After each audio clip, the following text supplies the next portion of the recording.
अच्छा बेटे अभी आएगा। तो कंपोजिट फंक्शन में हम क्या बात कर रहे हैं कि कंपोजिट फंक्शन में जैसे अभी तक हमने सिंगल सिंगल फंक्शन पढ़े, मगर हमारी लाइफ में जितना भी कुछ हो रहा है वो सिंगल नहीं हो रहा है ना, वो क्या है, कॉम्बिनेशन है बहुत अलग अलग फंक्शंस का। तो उस मैथ से इसी चीज को रिप्रेजेंट करता है। तो मैथ्स में जो कंपोजिट फंक्शन है, सेम वहीं से एक आइडिया मिलता है। जैसे क्या है कि हमें कोई प्लांट लगाना है, जैसे मैंने पेन का मैन्युफैक्चरिंग की कोई कंपनी स्टार्ट की, मैंने ये कहा कि निब जो है उसकी वो अलग जगह फॉर्म होगी, प्लास्टिक कवर वो किसी और जगह फॉर्म होगा, ठीक है, इस तरह से। उसके बाद असेंबलिंग मतलब आप सबको कंबाइन करोगे, वो अलग जगह हो रहा होगा।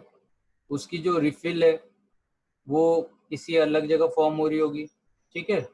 तो आप देखो ये सब जो है ना, निब फॉर्मेशन करना, प्लास्टिक कवर फॉर्मेशन करना, रिफिल बनाना, ये सब अपने आप में। और जो इंक फॉर्म बना रहे होंगे ये इंक वाले, तो इंक वाली अपनी ही एक अलग कंपनी होगी, रिफिल वाली एक अलग सी कंपनी होगी, प्लास्टिक मैन्युफै ये अलग सी एक कंपनी होगी, ये अलग सी कंपनी होगी, असेंबली करना एक अलग सी कंपनी होगी। और इन सब का जो ओवरऑल कॉम्बिनेशन है वो जाके बाद में आपको क्या देगा, पेन बना के देगा, ठीक है। इसी तरह से क्या है, अब क्या है ना कि देखो, अब क्या है कि जो सबसे पहले यूज होता है वो दूसरे के लिए as a raw material use होता है। जैसे मान लो अगर इसी की जगह पे मैं एक चिप्स का एग्जांपल लेता, तो चिप्स में सबसे पहले आप पोटैटो यूज कर रहे हो, तो पोटैटो, ठीक है, ये as a raw material use कर रहे हो। अब इस चीज को समझना कि ये हो क्या रहा है अपने पास। तो as a raw material use किया, फिर इसको आप स्लाइस में कन्वर्ट करोगे, सही है। उसके बाद स्लाइस में कन्वर्ट करने के बाद ये फिर आपका ड्राई किया जाता है, सुखाया जाता है, इसकी जितनी ह्यूमिडिटी होती है वो सब हटाया जाता है। तो वो पूरा एक प्रोसेस है। उस प्रोसेस के बाद में जितने भी जो स्पाइसी होते हैं, तो स्पाइसेस जो होते हैं वो सब इसमें मिक्स किया जाता है। तो इसमें मिक्स करना ये एक अलग प्रोसेस है। इसका पोटैटो को चिप्स में कन्वर्ट करने में चाहिए, जो हम स्लाइस बना रहे हैं उसको कन्वर्ट करने का और स्पाइस ऐड करने का एक प्रोसेस नहीं। तो रॉ मटेरियल से यहाँ से सबसे पहले स्लाइस बना होगा, और उस स्लाइसिस का फिर हाइड्रेटेड किया हो गया होगा। हाइड्रेटेड करने के बाद उसके बाद इसमें क्या किया, स्पाइस ऐड किया गया। उसके बाद फिर इसमें इसकी पैकेजिंग होती है। अब जो आप पैकेजिंग के लिए जो मटेरियल यूज कर रहे हो वो कहीं और बना होगा,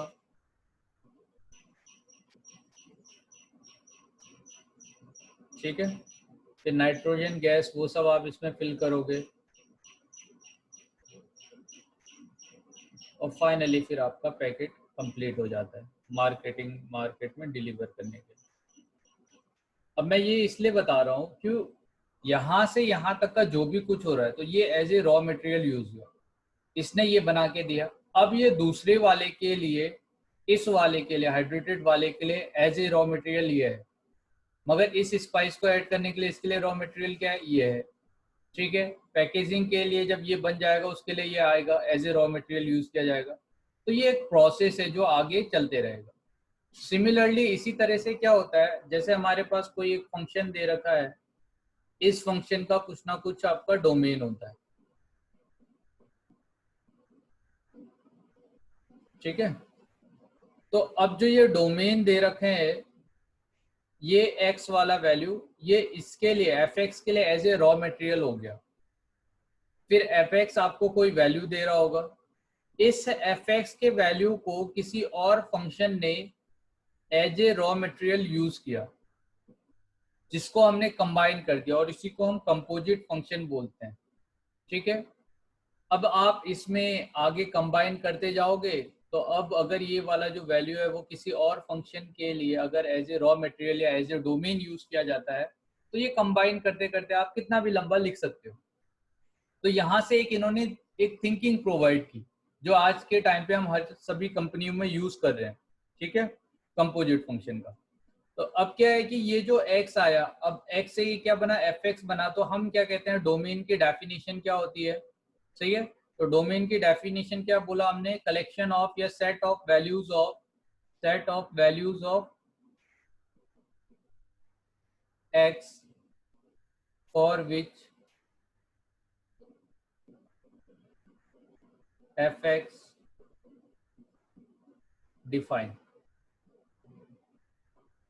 ठीक है, set of values of x for which fx define, तो वो क्या हो जाएगा, अपना डोमेन हो जाएगा, ठीक है। तो ये हो गया। अब सिमिलरली अगर मैं इसकी बात करता हूं तो gx वाला फंक्शन के लिए जो डोमेन है, तो हम क्या कहेंगे, set of values of fx for which gx define, g define या g ऑफ x डिफाइन, ठीक है। वो फंक्शन जिसके लिए मेरा g जो फंक्शन है वो डिफाइन होगा, उसको हम क्या कहेंगे, है ना, वो इसका डोमेन हो गया, fx का डोमेन हो गया यहाँ पे, सही है बेटे, ठीक है। तो अब देखो यहाँ से हमारे पास दो फंक्शन मिलते हैं, एक को हम बोलते हैं f of g of x और दूसरे को बोलते हैं g ऑफ fx, गॉफ और फॉग। तो फर्स्ट वाला फॉग है, दूसरा है आपका गॉफ, ठीक है। अब आप ये देखो कि हमने फॉग और गॉफ डिफाइन कैसे करेंगे। सबसे पहले तो मैंने ये देखा कि fx के लिए यहाँ आने वाला जो x है और ये जो अभी मैंने फंक्शन लिखा है ये अभी जस्ट कंबाइन हो रखा है, इसको कंपोजिट कब बोला जाएगा, जब मैं ये डायरेक्टली x से कहाँ जाऊंगा, आपका gx के पास में, g ऑफ fx, ठीक। दोनों में डिफरेंस क्या है, यहाँ से गए और यहाँ से गए, इन दोनों में डिफरेंस क्या है इसकी बात करें। इस फंक्शन को बोला जाता है g ऑफ f, अभी दोनों कंबाइन हो गए और इसमें एज ए इनपुट आप x दे रहे हो, ठीक है। यहाँ पे आप सीक्वेंस वाइज चल रहे थे, पहले आपने fx दिया, fx के बाद आपने ये दिया। तो आप देखो अगर मैं कंपनी की बात करूँ तो ये जो है ये मैन्युफैक्चरिंग यूनिट है, ये कंपनी कर रही है, यहाँ से यहाँ जाना, यहाँ से यहाँ जाना, इंक बनाना, ये सब बनाना और फाइनली यहाँ तक का ये पूरा जो प्रोसेस है ये कंपनी कर रही है, ठीक है, सही है। और आपके पास जो आ रहा है वो डायरेक्टली ये है पोटैटो से। अब ये इतना चीजें जो जितना भी प्रोसेस है, जैसे आप लोग सब लोग चिप्स खाते हो मगर चिप्स की जो प्रोसेस है कैसे बनता है क्या, उससे आपको कोई मतलब नहीं है। तो मतलब किसको होगा, जो ये बना रहा है। तो जो बना रहा है उसको एक एक प्रोसेस को बहुत ध्यान से देखना पड़ेगा, मगर एज ए कस्टमर आप जो हो आपको क्या करना पड़ेगा, बस आपको फाइनल प्रोडक्ट से मतलब है। अगर आपको ज्यादा से ज्यादा पता करना है तो आप ये पूछते हो कि भाई इनिशियल किस चीज से बना है, या कई बार आप शॉप कुछ में कुछ खरीदने जाते हो तो कोई ऐसा ऑब्जेक्ट है जो मान लो कि वुड से बना है, स्टील से बना है, आयरन से बना है, अलग अलग चीज से बना है, ठीक है। या तो आप क्या है एज ए कस्टमर आप ज्यादा नॉलेज नहीं रखते हो, तो बस आप ये पूछते हो कि भाई हाँ मान लो ये चीज किससे बनी हुई है, तो वो आपको बस बता देता है कि अरे इसमें ये क्वालिटी है, ये इस मटेरियल से बना है तो इसलिए इसका प्राइस बढ़ गया। तो इसके अलावा आपको कोई मतलब ही नहीं है, आप कभी ये नहीं पूछते कि कैसे बना है, क्या बना है। तो अल्टीमेटली क्या होता है, ये जो गॉफ का कंसेप्ट आया, ये कंसेप्ट ही यही है कि फाइनल जो आपका प्रोडक्ट बनने वाला है यहाँ पे, वो प्रोडक्ट से आपको मतलब है डायरेक्टली। ये तो ये इस वाले फंक्शन को हम कंपोजिट बोलते हैं। ये तो नॉर्मल आपका फंक्शन जाते जाएगा और ये कौन सा है, कंपोजिट फंक्शन, जिसमें आने वाला जो x है वो x हमने कहाँ से ले रखा है, यहाँ से ले रखा है, ठीक है। तो वो यहाँ से हमने x ले लिया, तो अब यहाँ से x लिया है और ये अपना गॉफ फंक्शन हो गया। अब क्या है कि गॉफ फंक्शन भी अपना हमेशा डिफाइन नहीं होता, वो भी कुछ पर्टिकुलर वैल्यू के लिए डिफाइन होगा। तो क्योंकि इसमें आने वाला जो x है वो x डायरेक्टली यहाँ से लिया गया है, तो हमें ऐसा देखना है कि gx फंक्शन fx के लिए डिफाइन हो और x के लिए भी डिफाइन हो, तब जाके आपका गॉफ फॉर्म होगा। तो हम क्या बोलेंगे कि g of f of x define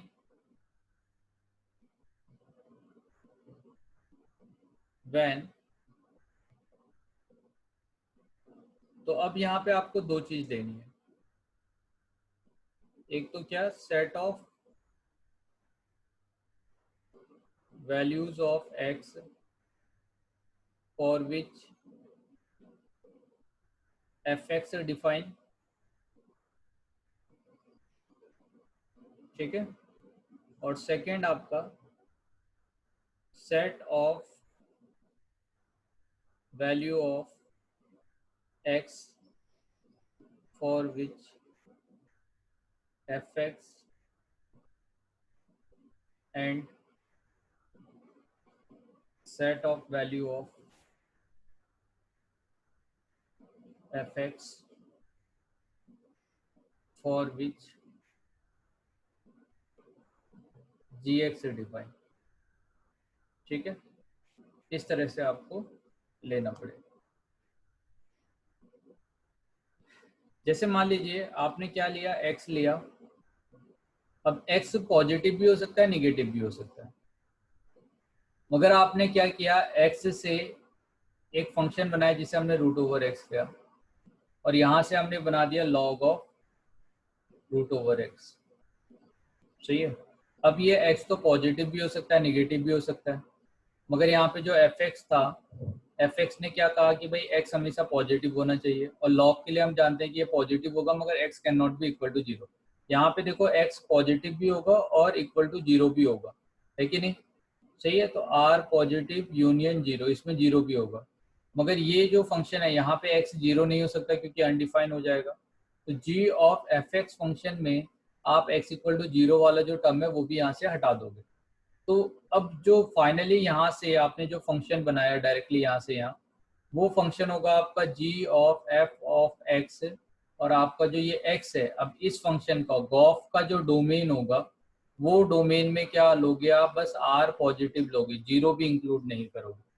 तो आपको जब गॉफ का डोमेन लिख रहे होगे तो इस बात का ध्यान रखना पड़ेगा कि आपका जो फंक्शन है वो इस कंडीशन को भी सेटिस्फाई करें और इस कंडीशन को भी सेटिस्फाई करो, तब जाके होगा। तो इस चीज को लिखने का दूसरा तरीका क्या होता है, g ऑफ fx की अगर मैं बात करूं तो g ऑफ fx का जो डोमेन है, डोमेन ऑफ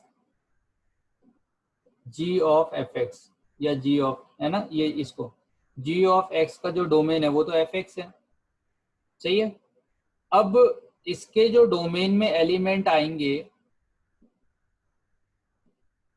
वो एलिमेंट कहां से आ रहे होंगे, रेंज से आएंगे।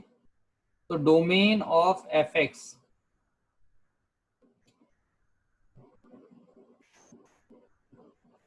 Range of f of x। ठीक है, क्या लिखा, जब भी आप g ऑफ fx लिखोगे तो fx अभी g का क्या है, डोमेन है। तो आप कैसे लिखते हो इस चीज को कि range of fx, range of fx is the subset of domain of gx। ठीक है बेटे, इस तरह से आपको लिखना है। तो ये है कंडीशन आपकी, जिस कंडीशन का यूज करके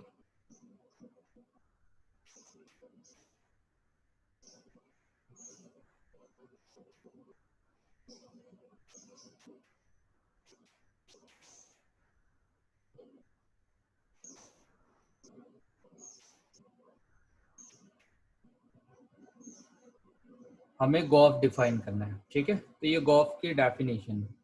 सिमिलरली जैसे हमने ये देखा है, वैसे ही हम क्या देखते हैं कि अगर आपको फॉग डिफाइन करना है, f of g of x, तो मैं ये जानता हूँ फॉग के लिए मुझे एक्स से पहले जी एक्स जाना पड़ेगा और जी एक्स से मुझे एफ ऑफ जी एक्स जाना पड़ेगा। ठीक है, तो ये हो गया।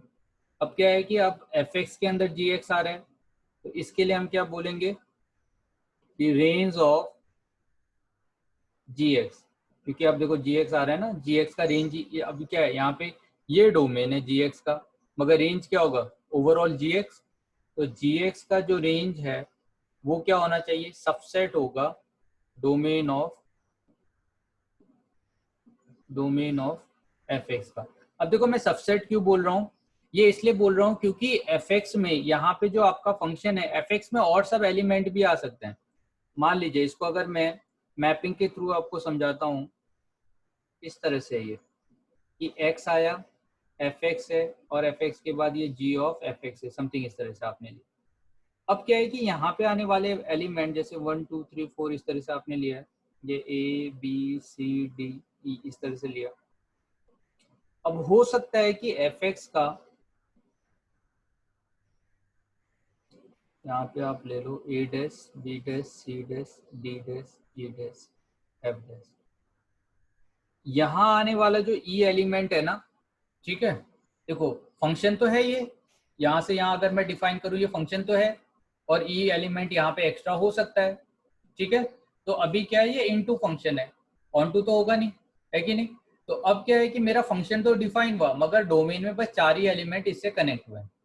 अब यहाँ पे एक एक्स्ट्रा एलिमेंट है, क्यों? क्योंकि जी ऑफ एफ एक्स जो है उसके लिए हमने बोला कि भाई इसका डोमेन तो ये है। तो अब देखो क्या यहाँ आने वाला जो एलिमेंट है, रेंज तो यहाँ से इतना ही हुआ, मगर आपका जो कोडोमेन होगा वो पूरा का पूरा। अब क्या है कि ये पूरे जो एलिमेंट है वो इसके साथ क्या हो सकते हैं, कनेक्ट हो सकते हैं, है कि नहीं। ठीक है, हो सकता है कि ये भी कनेक्ट होता, मगर जब आप गॉफ डिफाइन करोगे एफ ऑफ जी एक्स का तो ये होगा, मगर जब यहाँ से डायरेक्टली यहाँ डिफाइन करोगे तो उसमें ये जो ई है, ई क्या होगा, हट जाएगा। सही है, क्योंकि ई आपका डायरेक्टली 1 2 3 4 से कनेक्ट नहीं हो रखा है। सही है, तो इसमें आप क्या देखते हो, इसीलिए हम क्या कहते हैं कि यहाँ पे आपका जो रेंज होगा वो डोमेन ऑफ एफ एक्स हो सकता है कि ये वाला value domain of f x का हो, मगर ये डायरेक्टली आपका 1 2 3 4 से कनेक्ट नहीं है। इस वजह से हम क्या कह रहे हैं कि जो रेंज ऑफ जी एक्स होगा वो किसका सबसेट होना चाहिए, आपका डोमेन ऑफ एफ एक्स का, क्योंकि रेंज की जगह को डोमेन आता तब ये पूरे एलिमेंट आते, इसलिए हमने रेंज बोला। तो range of g x is the subset of क्या बोला, को डोमेन बोला। ठीक है, तो हमारे पास दो तरह के फंक्शन है, इसको हम कंपोजिट फंक्शन बोलते हैं, एक एफ ऑफ जी एक्स और दूसरा of g of f x. अब क्या है कि एफ ऑफ जी एक्स और जी ऑफ एफ एक्स ये दोनों बेटे सेम नहीं है। एफ ऑफ जी एक्स अगर आप कैलकुलेट करते हो और जी ऑफ एफ एक्स आप कैलकुलेट करते हो तो ये दोनों क्या है, सेम नहीं है। जैसे मान लो कि मैंने एक फंक्शन ले लिया एफ एक्स इक्वल टू मैंने साइन एक्स ले लिया, और दूसरा function g of x equal to मैंने एक्स स्क्वायर ले लिया। ठीक है, ये तो मैंने फंक्शन ले लिया। अगर मुझे फॉग कैलकुलेट करना है, f of g x calculate करना है, तो f of g of x equal to sine of x square, ऐसा हो जाएगा। और दूसरा जो फंक्शन है जी ऑफ एफ एक्स, ठीक है, इसको हम क्या लिख सकते हैं, जी ऑफ एफ एक्स, तो ये क्या हो जाएगा, जी। सही है, तो अब देखो ये क्या है, एक्स स्क्वायर है, अगर अभी यहाँ पे एफ एक्स आया तो ये एफ एक्स का क्या हो जाएगा, होल स्क्वायर। इसे मैं कैसे लिखूंगा, साइन स्क्वायर एक्स। ठीक है, तो आप देखो एक साइन ऑफ एक्स स्क्वायर था, दूसरा साइन स्क्वायर एक्स है, तो दोनों इक्वल कैसे होंगे। तो फर्स्ट हमने क्या देखा कि fog of f of g x is not equal to g of f x. ठीक है, तो ये दोनों अपने क्या होते हैं, इक्वल नहीं होते हैं। अब इससे रिलेटेड कुछ प्रॉपर्टीज है कंपोजिट फंक्शन की, उसकी बात कर रहे हैं, प्रॉपर्टीज ऑफ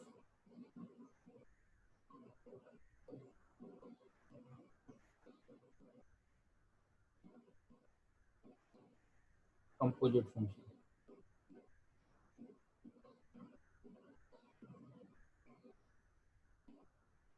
ठीक है, तो प्रॉपर्टीज ऑफ कंपोजिट फंक्शन में, कंपोजिट फंक्शन जो होते हैं वो कम्यूटेटिव नहीं होते हैं, जो हमने यहाँ देखा, इट इज नॉट कम्यूटेटिव।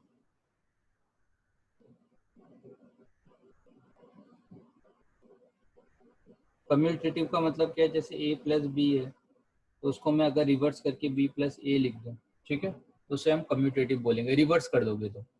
जैसे प्लस साइन है वो कम्यूटेटिव होता है, मल्टीप्लीकेशन कम्यूटेटिव है, माइनस आपका कम्यूटेटिव नहीं है, क्योंकि a माइनस बी माइनस ए दोनों इक्वल नहीं होते। ठीक है, तो इसी तरह से फॉग जो है और गॉफ, तो हमने जस्ट रिवर्स कर दिया तो दोनों इक्वल नहीं है, इसलिए हमने क्या बोला कि इट्स नॉट ए कम्यूटेटिव। दूसरी बात क्या है, it should be noted that gof exist. अगर गॉफ एग्जिस्ट करेगा तो इसकी कोई गारंटी नहीं है कि फॉग भी एग्जिस्ट करे। ठीक है, बात समझ में आ रही है। देखो क्योंकि ये दोनों तो इक्वल है नहीं, तो ऐसा कोई गारंटी नहीं है कि अगर मान लो एक एग्जिस्ट करता है तो दूसरा वाला भी एग्जिस्ट करेगा। सही है, मगर इसके एग्जिस्ट करने के लिए क्या एक कंडीशन थी, कंडीशन क्या थी कि अगर आपको गॉफ एग्जिस्ट करना है तो ये होना चाहिए, range of f x is a subset of g x. तो g of g of f of x exist if and only if, तो आई एफ एफ लिखा जाता है, if and only if range of f x is a subset of domain of g x. ठीक है, similarly यहाँ पे आपका जो फंक्शन है ये है फॉग के लिए, fog exist if and only if क्या, ये जो किया हमने, ठीक है, तो ये हो जाएगा। अब क्या है कि जो अपना कंपोजिट फंक्शन है वो एसोसिएटिव नेचर शो करता है, ठीक है, इट शोज एसोसिएटिव नेचर,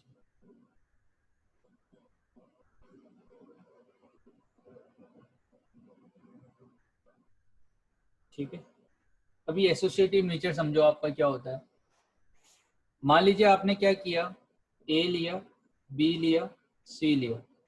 अब क्या है कि आप बस ब्रैकेट चेंज कर रहे हो। सबसे पहले आपने क्या, ए और बी ब्रैकेट लगाया, और सेकंड आपने क्या किया, ए प्लस बी प्लस सी, इस तरह से लेंगे।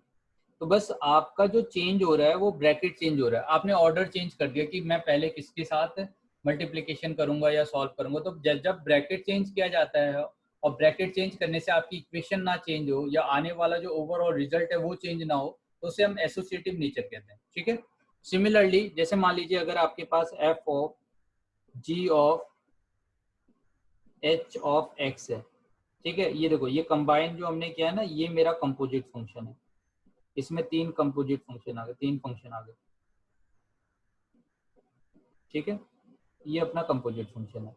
अब क्या है कि इसी की जगह पे जो मैं यहाँ पे कर रहा हूँ, इसकी जगह मैंने क्या ले लिया, एफ ऑफ, सबसे पहले जी ऑफ एच ऑफ एक्स, इसे साथ में ले लिया। दूसरे वाले केस में एफ ऑफ जी ऑफ, ठीक है, इसे साथ में ले लिया, ऑफ एच ऑफ एक्स। तो ये जो ब्रैकेट है ना, इसको चेंज करने से आपका जो फंक्शन होगा वो फंक्शन क्या नहीं होगा, बदलेगा नहीं, सेम रहेगा, ठीक है। तो ऐसे फंक्शन को हम क्या बोलते हैं, एसोसिएटिव, सही है। तो ये है हमारा associative nature.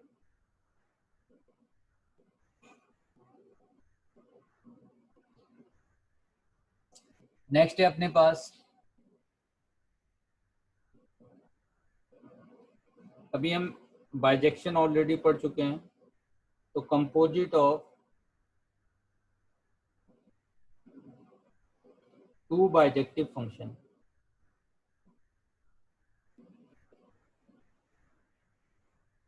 composite of two bijective function is also bijective। इसका मतलब समझो, अगर मेरा function one one onto function का आपने कॉम्बिनेशन लिया, तो मिलने वाला फंक्शन भी आपको वन वन ऑन टू ही मिलेगा, ठीक है। तो ये है इसका मतलब।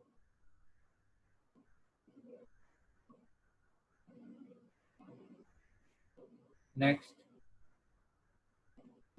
अगर आपने एफ कोई इवन फंक्शन लिया, और इवन फंक्शन को किसी दूसरे इवन फंक्शन के साथ, जी एक इवन है और दोनों का कंपोजिट बनाया, तो अब जो कंपोजिट फॉर्म होगा एफ ऑफ जी, सही है, वो भी एक इवन फंक्शन होगा। कैसा फंक्शन होगा वो, एक इवन फंक्शन होगा, ठीक है। मीन्स ये आपका एक्स स्क्वायर टाइप का फंक्शन है, और ये आपका modulus of sine x type का फंक्शन है। तो अगर आप दोनों को कंबाइन करोगे, सही है, एफ के अंदर जी एक्स आ रहा है और जी एक्स आपका साइन है, तो ये मॉडुलस ऑफ साइन एक्स का होल स्क्वायर देगा। तो इस तरह से हो जाएगा, ये इवन देगा। नेक्स्ट है कि अगर आपका एफ ऑड फंक्शन है और जी भी ऑड है, ठीक है, एफ बी ऑड और जी बी ऑड, तो दोनों माइनस माइनस देखो बाहर निकालेगा एक, है ना, ठीक है। तो आपका क्या होगा, f of g of x, ये कैसा फंक्शन हो जाएगा, ऑड फंक्शन होगा। अब ये ऑड फंक्शन क्यों है, देखो, मान लो कि इसको हमने एक्स ले लिया, इसको हमने साइन एक्स ले लिया, और एक्स मतलब टेन एक्स ले लिया, ये एक्स तो ऑलरेडी है, और मैं डिफाइन कर रहा हूँ फॉक, तो एफ ऑफ क्या हो गया, जी एक्स। तो एफ कौन सा है, ये है टेन, तो टेन ऑफ एक्स, तो एक्स की जगह पे अभी क्या आएगा, यहाँ पे साइन ऑफ एक्स आ जाएगा, ठीक है। तो क्या मिला, ten of sine of, tan of sine of x, ठीक है। तो ये हो गया। अब देखो, अगर आपने यहाँ पे माइनस भी लिया, तो ये माइनस यहाँ पे रिफ्लेक्ट होगा और वो माइनस यहाँ से बाहर आ जाएगा, सही है। तो फाइनली मैं क्या देखता हूँ कि f of g of minus of x equal to tan of sine of minus of x equal to minus of tan of sine of x.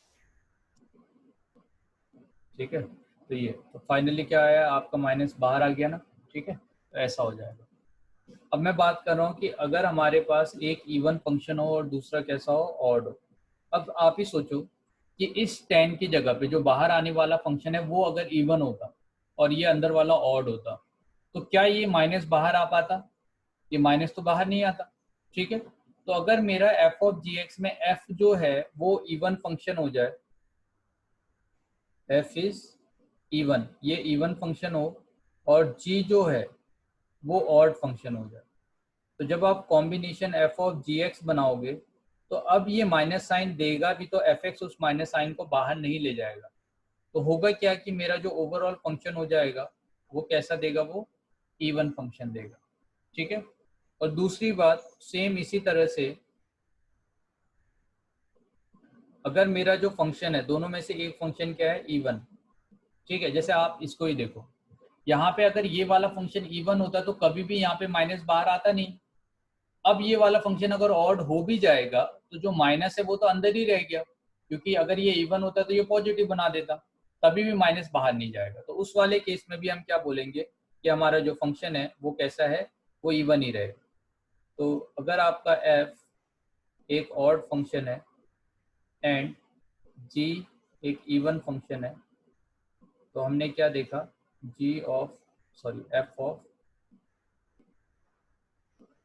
F of g x, ये भी कैसा फंक्शन हो जाएगा आपका, इवन फंक्शन हो जाएगा। चलो ठीक है ना, तो ये बात समझ में आ गई आपको। ये कुछ प्रॉपर्टीज हैं कि आपका जो फंक्शन है जब आप कंबाइन करोगे तो इवन ऑड में क्या चेंजेस आने वाले हैं। अगर दो बाइजेक्टिव फंक्शन है तो उसका कॉम्बिनेशन भी आपका बाइजेक्टिव होगा। एसोसिएटिव प्रॉपर्टी के बारे में आपको ध्यान रखना है। दूसरा, आपका कम्यूटेटिव प्रॉपर्टी नहीं है, ये ध्यान रखना है। कोई भी फंक्शन फॉग कब डिफाइन होगा कब डिफाइन नहीं होगा, इस बात का आपको ध्यान रखना है। ठीक है, तो ये कुछ हमारी बेसिक इसमें क्या है, प्रॉपर्टीज है। से रिलेटेड ना कुछ क्वेश्चन सॉल्व करते हैं, फॉग और गॉफ से रिलेटेड। तो इसमें आपको जो अभी तो हमने फॉग देखा, अभी एफ ऑफ एफ एक्स भी मिलेगा। सही है, जैसे मान लीजिए क्वेश्चन क्या दे रखा है हमारे पास कि लेट जी ऑफ एक्स, और जी ऑफ एक्स इक्वल टू आपका क्या है, 1 plus x minus of greatest integer of x, 1 plus fraction part of x. ठीक है, एक्स माइनस एक्स क्या होगा, fraction part of x, and f of x equal to -1 when x is less than 0, 0 when x equal to 0, और 1 when x is less than, sorry, x is greater than 0। ठीक है, ये आपके पास question दिया है। अब क्या कर रखा है, अब आपको बताना है कि then for all x find f of gx। अब दोनों को कंबाइन करना है। अब आप ये देखो gx जो है, gx वाला टर्म 1 प्लस समथिंग है, तो ये तो ऑलवेज पॉजिटिव है, ये तो कभी निगेटिव हो ही नहीं सकता। ये क्या होगा, ऑलवेज पॉजिटिव होगा। ठीक है, और ये ऑलवेज पॉजिटिव वाले वैल्यू जो होगा, आप यहाँ पे देखो क्या दे रखा है आपका, x ग्रेटर देन 0। तो f ऑफ gx आप लोगे तो f ऑफ gx में gx हमेशा पॉजिटिव है, तो ये क्या दे देगा आपको, 1 दे देगा। ठीक है, तो फाइनली इसका सभी के लिए आप x का वैल्यू कुछ भी पुट करोगे तो ओवरऑल ये वैल्यू क्या दे रहा होगा, 1 दे रहा होगा। तो बेटे ऐसे बेसिक चीजें आपसे इसमें पूछे जाते हैं। ये आपका प्रीवियस ईयर का ही क्वेश्चन था। सिमिलरली क्या है, कुछ ट्रिकी क्वेश्चन भी पूछे जाते हैं। अब क्या है, मान लीजिए आपने एक फंक्शन लिया एफ एक्स, और वो फंक्शन है आपका x माइनस 1 और x स्क्वायर। ठीक है, और यहाँ पे आपका जो x है वो -1 से 0 के बीच में लाई कर रहा है, सही है। और सेकंड जो आपका फंक्शन है एक्स, वो 0 से 1 के बीच में लाई कर रहा है, सही है ना। तो ये हमारे पास वैल्यू दे रखा है। अब दोनों में से एक जगह इंक्लूड किया तो दूसरी जगह एक्सक्लूड कर देते हैं। अब एफ एक्स के साथ में आपने एक और फंक्शन लिया, हमने जी एक्स ले लिया, और जी एक्स जो है वो कितना है हमारा, साइन ऑफ एक्स हो गया, सही है। तो जी एक्स हो गया साइन ऑफ एक्स। अब क्या करना है, हमें एक फंक्शन कैलकुलेट करना है एच एक्स। तो h of x equal to f of modulus of g of x, ये लेना है, प्लस, तो चलो हम पहले इतना ही निकालते हैं, नहीं तो थोड़ा कॉम्प्लिकेटेड हो जाएगा। तो सबसे पहले हम यही निकालते हैं, f of modulus of g x, ठीक है। तो आप देखो आपका जो साइन दे रखा है इसका मॉडुलस लेना है। तो जब मैं जी एक्स का मॉडुलस लूंगा, इसका मतलब जी एक्स का मॉडुलस लेने पे आपको क्या मिलने वाला है, मॉडुलस ऑफ साइन एक्स। अब ये क्या हो गया, ऑलवेज पॉजिटिव, ठीक है। अगर ये ऑलवेज पॉजिटिव हो जाएगा तो आप देखो तो इसमें और इसमें कौन सा पॉजिटिव है, सेकेंड वाला क्या है, 0 से ग्रेटर देन 0 है ना, तो ये पॉजिटिव है और ये वाला वैल्यू निगेटिव है। तो अगर पॉजिटिव है तो पॉजिटिव के लिए कौन सा फंक्शन आ रहा है, एक्स स्क्वायर, यहाँ पे जो भी एक्स पुट करोगे उसका क्या हो जाएगा, होल स्क्वायर। तो अगर आपका वैल्यू पॉजिटिव होगा, ये पॉजिटिव है, तो यहाँ पे आने वाला जो वैल्यू होगा, जो भी अंदर आ रहा है उसका क्या हो जाए, होल स्क्वायर हो जाए, है कि नहीं। तो इसका क्या हो जाए, होल स्क्वायर। अब यहाँ पे कौन सा फंक्शन था, मॉडुलस ऑफ साइन एक्स। तो मॉडुलस ऑफ साइन एक्स का क्या होता है, ये होल स्क्वायर। तो अगर आप होल स्क्वायर कर रहे हो तो मॉडुलस लगाने की जरूरत नहीं है, क्योंकि दोनों ही पॉजिटिव देते हैं। सिमिलरली अगर आपके पास एक दूसरा फंक्शन होता जिसमें क्या बोला गया है, modulus of f of g of x, ठीक है। तो अब मुझे इसका कॉम्बिनेशन लेना है। तो modulus of f of g of x में पहले हमें क्या करना है, अब देखो एफ ऑफ, जब आप जी ऑफ एक्स लोगे तो जी एक्स वाला जो वैल्यू है ये पॉजिटिव भी हो सकता है, निगेटिव भी हो सकता है ना, क्योंकि जी एक्स साइन एक्स है। और जो आपने वैल्यू यहाँ पे ले रखी है, तो आप देखो आपने जो वैल्यू ले रखी है उसे अगर मैं रियल नंबर लाइन पे ड्रॉ करता हूँ, तो ये है आपका -1, यहाँ कहीं पे है 1। तो साइन यहाँ पे पॉजिटिव होता है, इस वाले वैल्यू में निगेटिव होता है, ऐसा होता है ना बेटे। तो आप देखो क्या है कि अगर आपने पॉजिटिव वैल्यू पुट किया तो एक्स स्क्वायर देगा। तो इसको हम दो पार्ट में डिवाइड करेंगे कि आपका अगर एक्स जो है वो 0 से 1 के बीच में आएगा तो साइन एक्स हमारा पॉजिटिव निगेटिव होगा, और साइन एक्स निगेटिव होगा तो उस केस में आपको एक्स स्क्वायर लेना है। तो एक्स स्क्वायर लेना है तो यहाँ पे क्या हो जाएगा, ये साइन स्क्वायर एक्स हो जाएगा।